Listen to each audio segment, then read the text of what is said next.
32 국회부터 한번 살펴보자. 자, 국회. 기본적으로 국회는 우리가 민주주의를 이야기할 때 언급이 되는 거지. 자, 민주주의는 뭐냐면 통치하는 사람, 그러니까 통치자랑, 통치라고 하는 건 다스리는 거지. 그리고 다스림을 받는 사람, 그러니까 다스림, 통치를 받는 사람. 통치를 받는 사람이 같은 걸 민주주의라고 하지. 우리가 옛날에 고대 그리스에서는 바로 통치하는 사람들, 모든 사람들이 직접 정치에 참여했지. 직접 정치에 참여를 했어. 그런데 우리 많이 배웠지만 지금 현대에는 모든 사람들이 한 자리에 모이기도 힘들고 직접 민주주의를 할 수가 없지. 그래서 따라서 어떻게 하냐? 간접 민주주의를 한다. 간접 민주주의라고 하는 건 무슨 뜻이냐? 모든 국민들이 직접 정치에 참여하는 것이 아니라 간접적으로 참여를 한다. 어떤 방식으로? 대표를 통해서. 이 대표를 지금 우리가 뭐라고 얘기를 하냐면 국회의원이라고 얘기를 하지. 국회의원. 그치? 지금 우리가 국회의원을 배우잖아. 그러니까 여기서 민주주의라고 하면 대의 민주주의를 이야기하는 거야. 대의 민주주의 또는 간접 민주주의. 간접 민주주의가 바로 지금 우리가 배우고자 하는 민주주의고, 여기에서 핵심적인 기구가 바로 국회다. 그러니까 우리가 국회를 맨 처음에 배우는 거겠지. 자, 우리 책 보면 국회의 위상과 조직을 보자. 대의 민주 정치의 실시. 현대 국가는 영토가 넓고 인구가 많다. 그렇지. 우리는 영토가 넓고 인구가 많아서 옛날 고대 그리스처럼 직접 민주주의를 할 수가 없었던 거야. 그러니까 간접 민주주의를 하는 거고, 대부분의 국가는 국민이 뽑은 대표, 그러니까 우리 지금 국회의원이라고 했던 이 대표를 통해서 법을 만들고 중요한 일을 결정한다. 법이라고 하는 게 뭐라 그랬어? 우리 이정훈 단원에서 계속 배웠잖아. 우리 사회가 굴러가는, 우리 사회의 핵심. 우리 사회가 굴러가는 핵심. 사회는 뭘로 굴러가? 이 법으로 굴러가지. 그러니까 우리가 통치를 한다면 바로 무엇으로 통치를 하는 거야? 이 통치라는 건 바로 법으로 통치하는 거야. 법으로 통치. 근데 이 법을 만드는 게 바로 우리 스스로인데, 우리 국민들이 만드는 건데 국회의원들이 대신해서 만든다. 그래서 입법기구라고 할 수 있는 거지. 자, 국회의 의미와 위상, 그 밑에 한번 보자. 2번 국회, 국민이 선거를 통해 선출한 대표로 구성된 국가기관이다. 그렇지. 우리가 이 대표를 어떻게 선출해? 무엇으로 선출해? 우리가 국회의원을 선출할 때 바로 투표를 하지. 투표. 그러니까 이 선거를 통해서 선거를 통해서 선출을 하지. 그래서 국민의 대표 기관이다. 그리고 국회의 위상, 양괄호 2번 보면 국민의 대표 기관, 국민이 직접 뽑은 대표로 구성된다. 입법기관, 국가의 조직과 통치의 기초가 되는 법률을 만든다. 그렇지. 이 법률을 만드는 기구가 바로 국회다. 어렵지 않을 거야. 국가 권력의 견제기관. 자, 견제기관이라고 하는 것, 이것도 생각해 봐야 되는 것이, 우리가 삼권 분립이라고 돼 있잖아. 삼권 분립. 우리 계속 얘기하지만 모든 권력이 한 사람한테 집중되어 있으면 부패하기 마련이지. 그래서 우리는 어떻게 세 개의 권력으로 지금 우리는 나눠놨어. 하나가 행정부, 또 하나가 입법부, 또 하나가 사법부야. 그래서 입법부, 행정부, 사법부가 이렇게 세 개가 서로 견제를 하면서 권력이 부패하는 것을 막아주고 있지. 이런 게 바로 삼권 분립인데, 그 중에 하나를 차지하고 있으면서 행정부와 사법부를 견제하고 있다. 국회가. 그래서 사법부와 행정부 등 다른 국가기관을 감시하고 견제한다. 국가 권력의 남용을 방지하고 국민의 기본권을 보장한다. 우리 삼권 분립을 하는 이유가 뭐야? 어느 한 권력에 과도하게 권력이 집중돼서 뭘 훼손하는 걸 막는 거야? 기본권, 국민의 기본권이잖아. 기본권 훼손을 막는 거지. 그러니까 여기 삼권 분립은 결국에 국민의 기본권을 실현하기 위해서 있는 것이다. 자, 우리가 이제 국회의 의에 대해서 살펴봤고, 국회의 구성과 조직을 한번 보자. 그 전에 오른쪽에 생생자료 한번 볼래? 헌법에 명시된 국회의 위상 제40조 입법권은 국회에 속한다. 입법권이라고 하는 게 뭐다? 법을 만드는 거, 법 만드는 거 누가 만든다? 국회에 속한다. 41조 헌법 국회는 국민의 보통평등 직접 비밀 보통선거, 평등선거, 직접선거, 비밀선거에 의해서 선출된 국회의원으로 구성한다. 이 얘기가 바로 헌법에서 보장하고 있는 국회의 위상이다. 우리 헌법은 법을 만드는 국가작용인 입법이 국회의 권한임을 명시함으로써 국회가 입법기관임을 규정하고 있고 국민이 선거로 뽑은 대표인 국회의원으로 구성된 국민의 대표기관임을 밝히고 있다. 됐고, 국회의 구성과 조직 한번 보자. 국회의 구성, 조직. 자, 이렇게 국회의원들이 선출이 되면은 국회에서 어떻게 일하는지 한번 살펴볼 필요가 있을 거야. 자, 국회 구성. 지역구 국회의원과 비례대표 국회의원으로 구성된다. 지금 선출 방식이 조금 바뀌기도 했지만 그래도 비슷해. 자, 국회의원 투표지를 딱 보면은 투표용지를 딱 봐. 우리 친구들은 아직 투표를 안 해봤겠지만 되게 여러 가지가 있다고. 일단 여기서 지역구 국회의원이 있고 이제 정당 명부가 있어. 그러니까 우리들은 국회의원들이 이렇게 있으면 대부분 국회의원 후보들이 자기의 정당을 하나씩 가지고 있어. 정당에 이렇게 소속이 돼 있어. 정당 소속. 그치? 그래서 투표를 하면 1번 누구누구, 2번 누구누구, 3번 누구누구 이렇게 돼 있는데 아마 이 앞쪽에 있는 사람들은 자기 정당이 나와 있을 거야. 그래서 우리 동네에 누구 있었어? 지난번에 1번에 백혜련 후보가 나왔었잖아. 백혜련 후보가 나왔었고 수원시니까 2번에 정미경 후보가 나왔어. 3번에 누구누구 나왔고 근데 이런 사람들이 일단 국회의원들 후보인데 일단 정당이 소속이 돼 있어. 여기는 더불어민주당,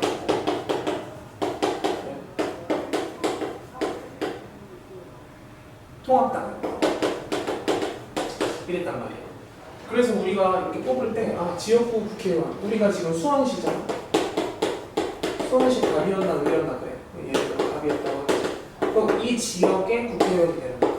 그러니까 여기서 만약에 우리는 정미경 의원이 당선이 되잖아. 그럼 이분은 국회에 가가지고 백혜련 의원이 당선이 됐지. 국회에 가서 우리 동네 있잖아. 수원시 금곡동, 탑동, 호매실동 이쪽, 오목천동 이런 쪽에 있는 사람들의 어떤 의견을 반영을 하는 거지. 국민 의견인데 어떤 국민의 의견이냐면 이 수원시 갑에 있는 국민들의 의견을 반영을 하는 거야. 이게 바로 지역구 의원이다. 지역구 의원. 이게 이제 우리 투표용지에 하나에 이렇게 있고 투표용지에 또 하나가 뭐가 있냐면 정당을 또 뽑아야 돼. 정당이 딱 있어요. 이번에는 정당을 뽑아. 정당의 이름이 이렇게 있어. 정당 명부가 있어. 그럼 나는 어떤 당을 지지합니까? 그래서 예를 들어 더불어민주당 없고 더불어시민당이 없고 이런 식으로 쭉쭉쭉 해가지고 정의당 무슨 당 해가지고 이렇게 있었어. 그래서 나는 이 정당을 뽑고 싶어요 하면 어떻게 되는 거냐면 이 정당 전국에서 이 정당 명부 투표용지를 싹 모아. 그래서 전국에서 얘네들은 1번 당은 예를 들어 10% 득표했고 2번 당은 20% 득표했고 3번 당은 15% 득표했고 4번 당은 5% 득표했고 이런 게 있으면 이 퍼센테이지에 비례를 해서 국회의원 자리를 주는 거야. 이 정당에 비례해서 국회의원 의석을 줘. 그 말 뜻은 비례대표 의원이 된다는 거지. 이 비례대표 의원들은 어떤 지역구에서 선출된 게 아니고 전국에서 선출이 된 거지. 그래서 전국구라고 하는 거야. 지역구가 아니라. 그래서 비례대표 의원과 지역구 의원 이 두 종류의 첫 번째, 두 번째 이렇게 두 종류의 국회의원이 있다. 그래서 읽어보면 지역구 국회의원은 각 지역구에서 최고 득표자로 선출된 국회의원이고 비례대표 국회의원은 정당별 득표율에 비례해서 선출된 국회의원이다. 그러니까 이 퍼센테이지에 비례해서 선출된 거지. 자, 그 전에 국회 구성 한번 보면은 국회 구성에서 빼먹은 게 이 지역구 의원하고 비례대표 의원이 있고 그리고 국회 구성이 되면은 이제 국회의장이라고 있지. 국회의장. 국회의장은 일반적으로 대통령 선출한 당이 여당에서 나오고 부의장이 나와. 부의장이 2명 나오는데 부의장 같은 경우는 일반적으로 그 여당 야당에서 1명씩 나오지. 그리고 이 여당에서 선출이 되긴 하는데 일반적으로 탈당을 해서 무당, 그러니까 당이 없는 거지. 그러니까 중립을 지키기 위해서 당을 이렇게 탈퇴를 하는 경우가 많아. 자, 국회의 조직. 자, 국회의원이 됐어. 그러면 어떻게 법을 만드는지를 한번 살펴보자.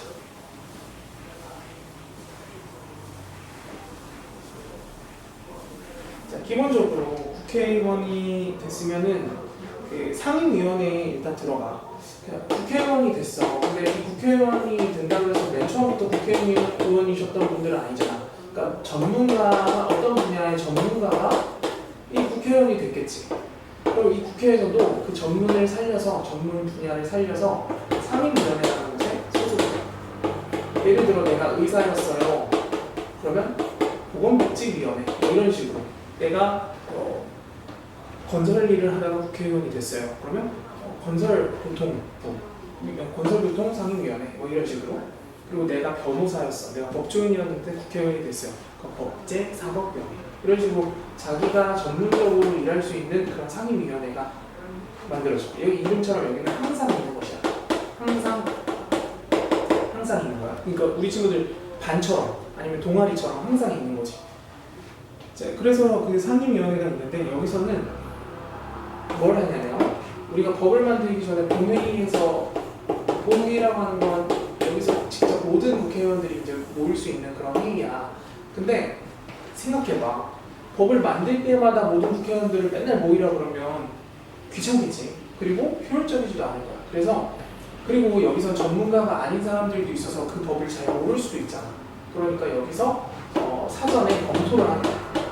이 법이 괜찮은지 않은지 사전 검토도 하고 미리 심의를 하고 심의도 미리 하고 그래서 이 심의를 거쳐서 이 본회의에 올리게 되는 거지. 이 사전 검토 심의가 끝나면 여기서 제적의 2분의 1 참석자 2분의 1로 법을 만들게 된다. 참고로 이 본회의도 정기가 있고 임시가 있는데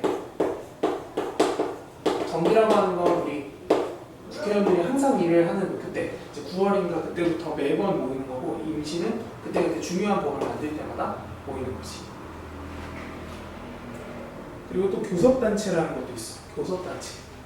참고로 교섭단체라는 것도 있는데 교섭단체는 뭐냐면 우리가 어떤 법을 만들려고 하는데 우리 맨날 싸우잖아. 국회의원들끼리. 근데 싸울 때 떼거지로 싸우면 좀 안 되니까 떼거지로 싸우면 더 문제가 커질 수 있으니까 중요한 어떤 거대 정당들 그러니까 힘이 센 정당 사람들 몇 명을 이렇게 교섭단체를 만들어버려. 그래서 교섭단체 대표들끼리 싸우게 하는 거야. 예를 들어 우리 하나, 둘, 세 당이 있으면 여기에서 한 명씩 나와. 한 명씩 대표가 나와서 이 사람들끼리 회의를 해. 그래놓고 가서 돌아가서 말하는 거지. 야, 우리 이런 식으로 하자. 이런 식으로 합의가 됐어. 우리가 이거 하면 쟤네는 저거 양보해준대. 우리가 이거 하면 쟤네는 저거 시켜준대. 이런 식으로 합의를 해서 더 효율적으로 국회 운영을 조율할 수 있도록. 그러니까 원활한 국회 운영을 위해 국회의원들의 의사를 사전에 통합하고 조정할 수 있도록 만드는 게 교섭단체다. 물론 여기서는 아무 당이나 되는 게 아니라 일정 수 이상의 사람들이 모였어야 이렇게 교섭단체를 만들 수 있겠지. 그런 얘기들 나왔고, 자 옆에 또 자료 2번 보자. 정기회 매년 1회 정기적으로 열리는 회의가 정기회다. 임시회 필요에 따라 수시로 열리는 회의가 임시회다. 대통령이나 국회 제적의원 4분의 1 제적이라는 건 지금 우리가 국회가 300명이니까 300명이 제적이야. 4분의 1이면 75명이겠지? 75명이면 열 수 있다. 또 대통령도 그 임시회의를 열 수 있다. 이렇게 생각을 하면 될 것 같아. 자, 법률안과 예산안을 최종적으로 결정하는 본회의는 정기와 임시회로 구분할 수 있다. 이때 국회의 회의는 공개하는 것이 원칙이고 공개가 원칙이야. 동그라미. 의사결정은 일반적으로 제적의원 과반수 출석. 그러니까 2분의 1, 300명 중에 2분의 1, 150명이 출석을 해야 되고 그 중에 그 출석한 사람 중에 절반으로 과반수로 찬성이 이루어진다. 됐고, 국회의 권한 한번 보자. 국회의 권한, 국회가 무엇을 할 수 있는지. 자, 우리가 앞서 살펴봤듯이 국회의 가장 큰 권한은 뭐냐면 법을 만드는 권한이지. 입법부, 행정부, 사법부에서 입법부가 차지하는 역할이니까 입법에 관한 권한을 한번 보자. 국회의 대표적인 권한인데 법률 제정과 개정을 할 수 있다. 제정이라고 하는 건 법을 만드는 거고 개정이라고 하는 건 법을 바꾸는 거지. 이런 것 모두 어디서만 할 수 있다? 국회에서만 할 수 있다. 그리고 헌법의 개정안을 제안할 수 있어. 헌법이라고 하는 건 법 중에 가장 상위법이지. 그 법을 개정합시다. 물론 이 헌법은 국민들이 만드는 거야. 그래서 국민 투표를 거쳐야 돼. 근데 그렇게 거칩시다 하고 제안을 할 수 있어. 제안을 할 수 있지. 그래서 헌법 개정안 제안을 의결할 수 있고 조약 체결 동의. 그리고 조약 같은 거 있어. 조약은 누가 했냐면 대통령이 다른 나라 가서 예를 들어 도널드 트럼프랑 만나서 우리 한미 방위 조약을 새로 바꿉시다. 예를 들어서 그래서 너네 군사 분담금도 좀 더 내고 막 그래야지 라고 하면서 우리 대통령이 예를 들어서 알겠어요 트럼프님 그래서 예스 했단 말이야. 근데 대통령이 하겠다 그래서 무조건 효과가 있는 게 아니고 이 국회에서 대통령이 다른 나라 대통령하고 이렇게 조약을 맺었더라도 국회에서 조약을 비준을 해야 돼. 그래서 체결 동의를 해야만 그 법이 우리나라에서도 영향이 있다. 효과가 있다. 알겠지? 이런 게 하나 있고 재정. 자, 이번에 재정은 다른 재정이야. 영어 파이낸스 무슨 뜻이야? 이거 돈이랑 관련된 거잖아. 이 재정에 대한 권한이 있다. 그러니까 정부가 돈을 쓰겠지. 뭐든지 정부가 이제 집행하니까 정부가 국가의 예산을 쓸 거야. 돈을 이렇게 쓸 거예요, 저렇게 쓸 거예요 이렇게 얘기를 하면 누구 허락 맡아야 돼? 국민 허락 맡아야지. 국민의 허락이 필요하다. 근데 이 허락을 또 국민들이 일일이 가가지고 동의서를 받을 수는 없으니까 누가 대신해 주는 거야? 국회의원들이 대신해 주는 거지. 국회의원들이 너네 예산 이렇게 쓸 거니? 이건 좀 이상한데 하면서 예산에 대한 검토도 하고 허락도 해주고 그래서 심의하면서 확정도 해주는 거지. 심의, 확정. 심의라고 하는 건 자세하게 살펴본다는 거. 확정은 오케이 사인해주는 거. 그리고 결산. 자, 실제로 돈을 썼단 말이야. 예산용에 결산을 했어. 우리 이렇게 예산을 이렇게 쓰기로 했는데 우리 이렇게 썼어요. 한번 확인해 보세요 라고 알려줘야겠지. 국민의 검토를 받아야 되니까 국회의원들이 대신 결산도 검토를 해준다. 결산도 예산을 계획한 대로 잘 썼는지 검토를 해주는 거지. 일반 국정에 관한 검사. 자, 국정감사라는 게 있어. 또 국정조사라는 게 있어. 국정감사는 우리 국회에서 전문가들이나 국회의원들이 어느 분야에서 그러면 정부가 어떤 일을 했어. 정부가 어떤 집행을 했어. 그럼 그 집행이 제대로 된 것인지 아닌지에 대해서 또 국민들이 봐야 되잖아. 국민이 직접 할 수 없다. 그래서 따라서 누가 대신해주나? 국회에서 대신해준다. 국회가 이 집행을 제대로 했는지 그런 거 일일이 따져 묻는 게 바로 국정감사 그리고 국정조사. 잘못된 부분을 찾아서 따져 묻는 거지. 그리고 또 중요 공무원의 임명 동의. 대통령이 예를 들어 누구누구를 임명할 수 있냐면 국무총리, 대법원장, 또 헌재소장 등등 굉장히 많은 사람들 장관들도 있고 근데 장관은 동의는 필요 없지만 이런 국가에 일을 하는 중요한 사람들, 이런 사람들이 대통령이 이렇게 지명을 할 수 있다. 그리고 임명을 하고 싶으면 대통령 마음대로 하는 게 아니라 국민의 동의를 받아야지. 국민의 동의는 누가 대신한다? 국회가 대신한다. 국회에서 이런 사람들이 동의를 해주지 않으면 대통령이 마음대로 할 수 없는 거지. 그리고 또 탄핵 소추 의결도 할 수 있지. 우리 박근혜 대통령 탄핵 어떻게 당했어? 박근혜 전 대통령. 우리나라에서 이 탄핵 소추를 2번 했었잖아. 이제까지. 노무현 전 대통령과 박근혜 전 대통령. 국회에서 했었던 거야. 국회에서 탄핵을 의결을 해서 탄핵 소추를 하면 헌재 헌법재판소에서 탄핵에 대한 심판을 하게 되겠지. 그런 것들을 할 수 있다. 자, 오른쪽 한번 보자. 정기와 임시를 받고 자료 3번 법률 제정 절차 어떻게 되나. 이 부분이 되게 중요하지. 자, 국회의원 10명 이상이나 또는 정부에 의해서 법률이 제출이 된다.